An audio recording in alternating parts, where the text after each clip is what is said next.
Hi everyone, Martin here. Welcome to the Inner Loop. And today we're going to talk about harvesting pallets. You'll have seen many a woodworker collecting and harvesting the slats from a pallet. I just wanted to take you through the horticultural process. If you're going to harvest your own pallets at home, you're going to need a few tools. The first thing you need to do is to find yourself a very good pallet nut. Now these pallet nuts you can find here on a standard size Euro pallet. There's 9 of them, and you'll find that maybe 2 or 3 of them are ripe. The way to discover if they're ripe is just to give your pallet nut a little shake. If you can hear a rattling sound, don't know if you can hear that, put it by the way. If you can hear that rattling sound, then you know that the kernel inside is loose and it's ready to be germinated. So how do we germinate these? I'll show you the next step. All you need now is a hacksaw. In my experience, in the centre of these nuts is a very sensitive kernel. If you cut into the kernel or damage it in any way, this isn't going to germinate. So you need to take your marking gauge or whatever you've got and mark around, all the way around the outside of this nut. We're going to cut it. We're going to cut it round here. So we're going to cut it lengthways, essentially, right round through here. I think we all know how important it is as woodworkers to make sure that we do our woodworking inside on the living room carpet. It's a much warmer environment, and generally you're going to get much better results. So yeah, here you can see me now. I'm using you can see me here now using the foot vise method in order to support this as I'm cutting it. And here we go. I'm just about through. And here you see now I'm just about through the skin now, and we're going to reveal the inside. We're going to reveal the kernel. It's a great moment when you get to this point. This is a particularly nice one. This one with very smooth edges, and you can see how the nails have actually cut themselves right through. So yeah, this one I think is going to go really well. I'm very, very happy with how this one's turned out. So let's put it to the side now and watch it germinate. I don't think you should necessarily take my word for the process. So what I've done is I've actually invited a number of other woodworkers to share some of their thoughts on how to make this process a success. G'day or good morning. Yeah, I would like to just add my 2 cents on the pallet germination process, and I'm actually going to show you what I do and how I've had a fair bit of success in propagating, is that the word? I'm not much of a horticulturalist. My pallets. Anyway, let me show you exactly what I do, and it does go along with what Martin has said. Now, I like to keep them in the wild. So what I have got here, these are all the stringers from my last harvest after a successful germination. I actually did cross-pollinate a heap of species of pallets, and I ended up with this. Now, these are the leftovers. Now, I'm probably still going to use these, but at the moment they're in the naughty corner. So they've got to earn their stripes. So what I like to do is with my germinated seeds, I do like to leave them in the wild, down on ground level, looking up at where they want to be. They want to get to that next step.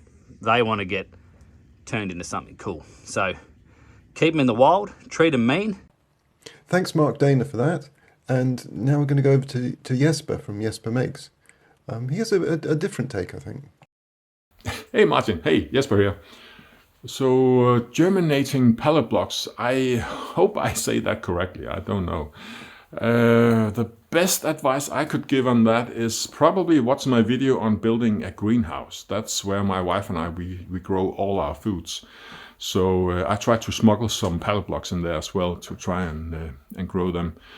But yeah, maybe the weather is too cold, or yeah, maybe my wife disrupted it somehow. It didn't turn out really well. So yeah, these days I just harvest the fully developed pallets that I find lying around. So maybe try that out. So let me know what you figure out. Peace, mate. I've read quite a lot of things about germinating these. Some people say to give a good coat of Rubio monocoat. Others say leave them. I've tried all of these, and for me, the best way to germinate these I think it's to do it naturally. It's just leave it alone.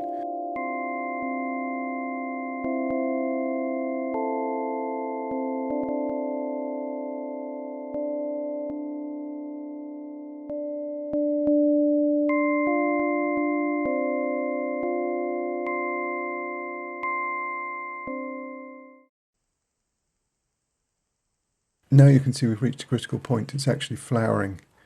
So this is very, very exciting because sometimes they just won't flower because it's the wrong time of the year, the wrong season, the room temperature's not right.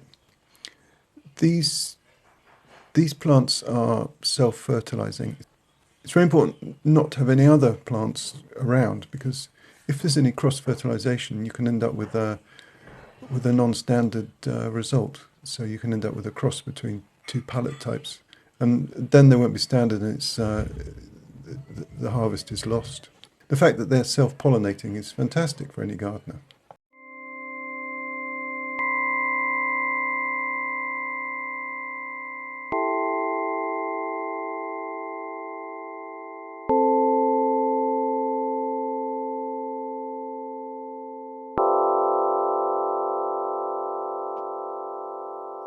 The flowers have dropped now, and it's just so exciting to see the fruits are actually now hanging off the tree. We can harvest these now and put them away probably in an airing cupboard. I usually put them away for about 2 weeks, and if you put them away in an airing cupboard for 2 weeks, you'll find something like this. They will actually grow into something like this, just in a dark space. Then keep them in a dark room, or certainly keep them away from too much sunlight. Then pop them outside when they get to about this size.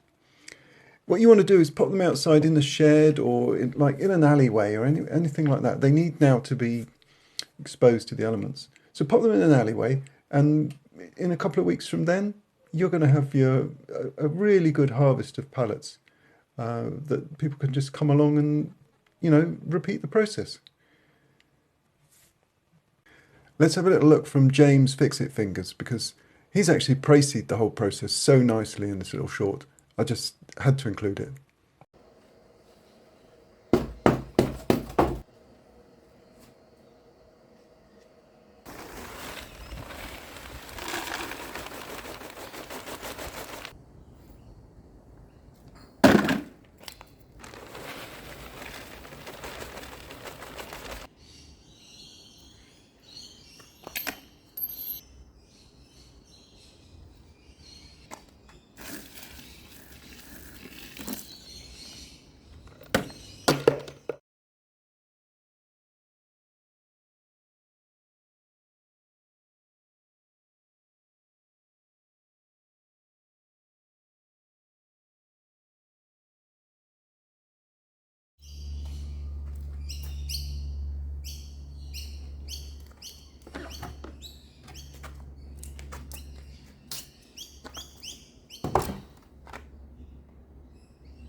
So I hope you've enjoyed watching the life cycle of the pallet, sort of the whole horticulture and the husbandry, really, of the pallet process.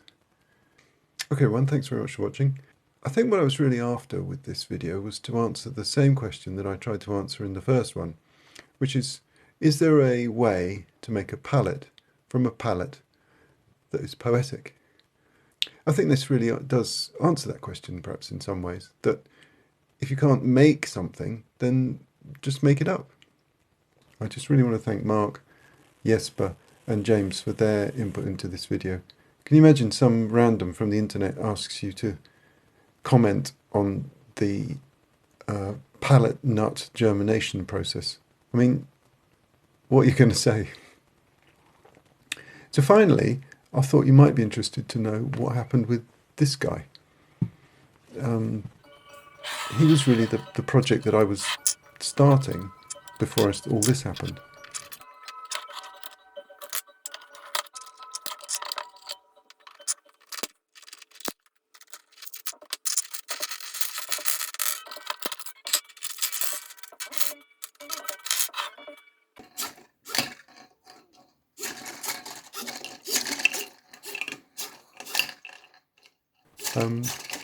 So here he is in action now, finally built, and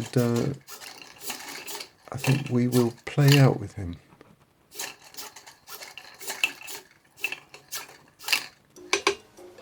Square edge.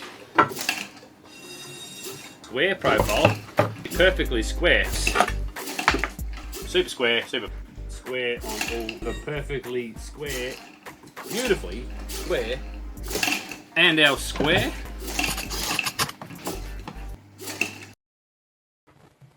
So here it is, the pallet nut tree.